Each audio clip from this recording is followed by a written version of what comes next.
Hey, welcome back to Ben on Demand. I'm in the hot tub.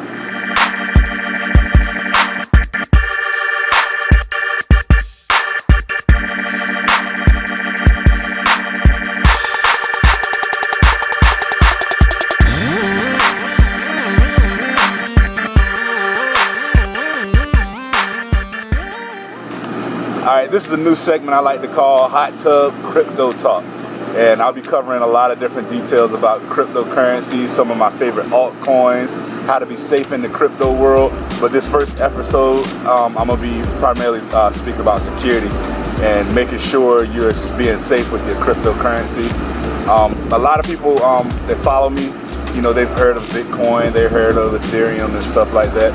But, they want to make sure they're being as safe as possible because they don't know much about technology or cryptocurrency for that matter, so they want to make sure they're protecting their assets. And today we'll talk about that a little bit. All right, and before I continue, I just want to say I'm not a financial advisor, so just consider me your tech advisor. And cryptocurrency and blockchain is a new type of technology that a lot of people are starting to get into, and I have a lot of experience in Bitcoin and cryptocurrency, but today I'm focusing primarily on security and making sure you guys are securing your assets, and I'm gonna talk from the angle of Bitcoin, and we'll talk about altcoins on another video. But yeah, this will be a weekly segment, so let's get into it. So I know a lot of you guys are already invested in Bitcoin, and a lot of you probably are doing the wrong thing by keeping your Bitcoin in your exchange or keeping it in Coinbase for a long period of time, or even in Cash App. You can buy Bitcoin from Cash App now, but the safest and most secure way to store your Bitcoin is on a paper wallet. And what that does is basically give you and only you access to your public and private key. Well, not your public key, because you can share your public key, but it'll give you access to your private key, so no third party have access to that. And the reason why you want to do that is if you look and kind of research some of the crypto exchanges that are no longer here, a lot of people have lost a lot of money by keeping their money in a crypto exchange. And I'll leave a link right here for Mt. Gox. I was in Bitcoin when Mt. Gox went down, and that was like literally the only, I don't know if it was only, but it was the biggest Bitcoin exchange at the time, and they went bankrupt, and a lot of people lost money. Luckily, I took my money out and I had it on a paper wallet. So what a paper wallet is, you can store your crypto literally on a sheet of paper or anything that you can put the private key down on. The private key is I think it's 24 characters, maybe longer, I can't remember. But you store it on there, so when you're ready to cash out, you can then move it into a third-party app to get your funds off. I actually keep my crypto right here on this necklace. I know you can't see it, but so I actually sell those. I have a link right here, and details will be in the bio. And this is technically my paper wallet, and it's way more secure than keeping it in Coinbase, keeping it on Cash App and all of that. I'm the only person that have access to my private keys. You want to control your keys, people. Don't let anybody, I don't care how reputable the company is, anybody can go bankrupt and out of business and have to not pay you for the money that you store. They're not like a official bank at the moment. So that's number one. But also with paper wallets, you want to generate your private keys on your own computer, preferably a computer that's not connected to the internet. And I will have a link right here and also in the details on how you can generate your own private and public key pairs for your Bitcoin. And once you do that, I know it's scary to a lot of people for the first time, but you can actually send money from a live wallet that's either on Coinbase or an exchange or in Cash App, and send it to literally a piece of paper. And then once it's on that piece of paper or a chain or wherever you have your information stored, you can go into not exchange.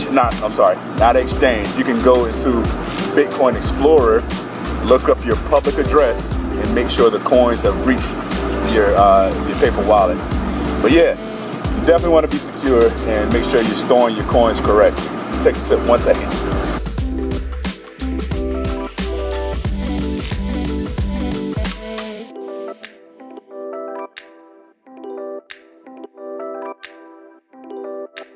So now that you have your paper wallet set up, you do not, I'll repeat, you do not want to lose your paper wallet. Nobody can retrieve your information or find it for you.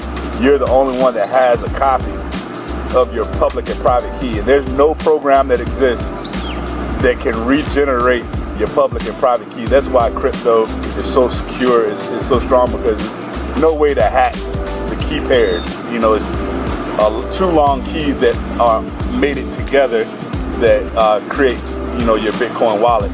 So once you create your paper wallet, you want to make sure you don't lose it. It's literally like losing money. Nobody's going to replace it for you.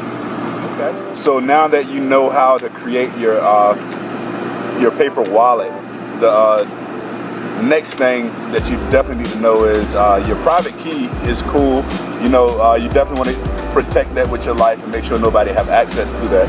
However, there's an extra layer of protection that you can add on top of your private key, and it's called BIP 38. And what that does is it allows you to require a password when somebody scans your private key.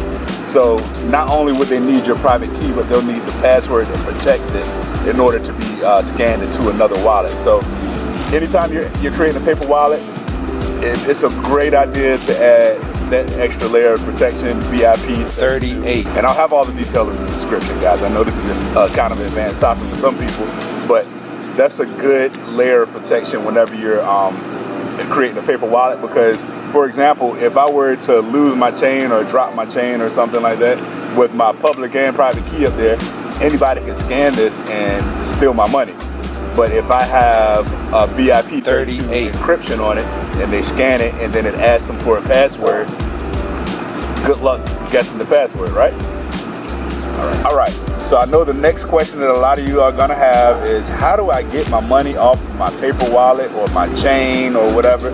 So it's an easy situation. If you didn't do the BIP 38, all you have to do is download an app called Blockchain, and it's for Android, iOS, and I'll have the link in the details, so definitely check the details. And what you want to do is scan your private key, and once you scan it, you want to swap that for a new address. You don't ever want to use that address anymore once you have exposed your private key to the internet. Basically, your private key is like your social security number. You don't want the internet to see that until you're done using the key pair. So you scan that in to the app, and once you scan it in, your new wallet balance will update with the amount of coins that you have on your chain or on your paper wallet. If you have a BIP 38 private key, you'll also do the same thing. You scan it in, and then it'll ask you for your password that you protected your private key with using the BIP 38 encryption. It's easy as that, guys. It's not that difficult.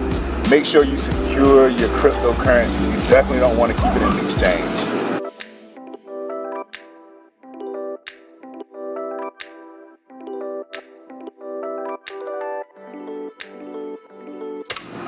All right, so we spoke about the most secure way to store your cryptocurrency, aka your Bitcoin or whatever altcoin you're using. But you know, if you're gonna be using your cryptocurrency on a regular basis, it is okay to temporarily store it in an exchange or in Coinbase or Cash App, but that's short-term storage. However, if you are using any of those services, you definitely want to make sure you have a two-factor authentication enabled on that application. And what that means is, in most cases, a lot of you guys have probably used an account that requires it, but that means you have to have a cell phone or an app on your cell phone in order to get into your account. So if your account is hacked and your password is on the dark web or something like that, the person that's trying to log into your account will also need your cell phone, your physical cell phone, in order to log into your account. So when you're dealing with money, cryptocurrency in general, you want to make sure you have two-factor, or some people say dual-factor authentication. So what that means is you log in, and you put your username and your password, and once you log in, it'll ask you to either reply back with the PIN that they text you, or they'll ask you to go to your Google Authenticator or maybe an Authy application and put in the 6-digit code to make sure it's actually you. So I've actually lost an account because the website that I was doing business with that accepted Bitcoin, all the users got hacked. So I lost a lot of coins that way because I didn't have dual authentication or two-factor authentication enabled. That's definitely something you want to make sure you have in place, regardless how small or large your investment is, because crypto is a moving target, right? It'll go all the way up, it'll come all the way down, but you don't want to lose that, and it's an easy situation for somebody to hack your username and password online. All right, so those are my initial security steps when you're dealing with cryptocurrency. This will be a weekly addition to Ben On Demand, so definitely make sure you share this video, comment, let me know what topic you want to see in the next video, and it'll definitely still be cryptocurrency. Let me know if there's an altcoin that you're really interested in. I'll go in depth about that. And stay tuned, share, comment. We're out.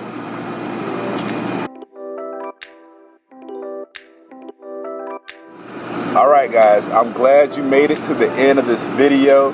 Make sure you like, subscribe, and comment. I'm gonna sit here and wait. Go ahead, click the like, subscribe, right down here.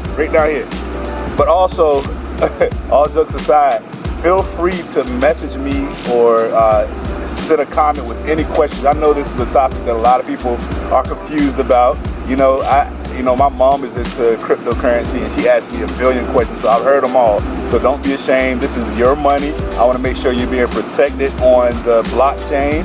So definitely send me a message. You can also message me on Instagram. My username is Benny Stacks, right here on the screen. You see it? Feel free to message me anytime. I'm always open for any questions. I'll answer anybody. So I'm looking forward to hearing from you. Out.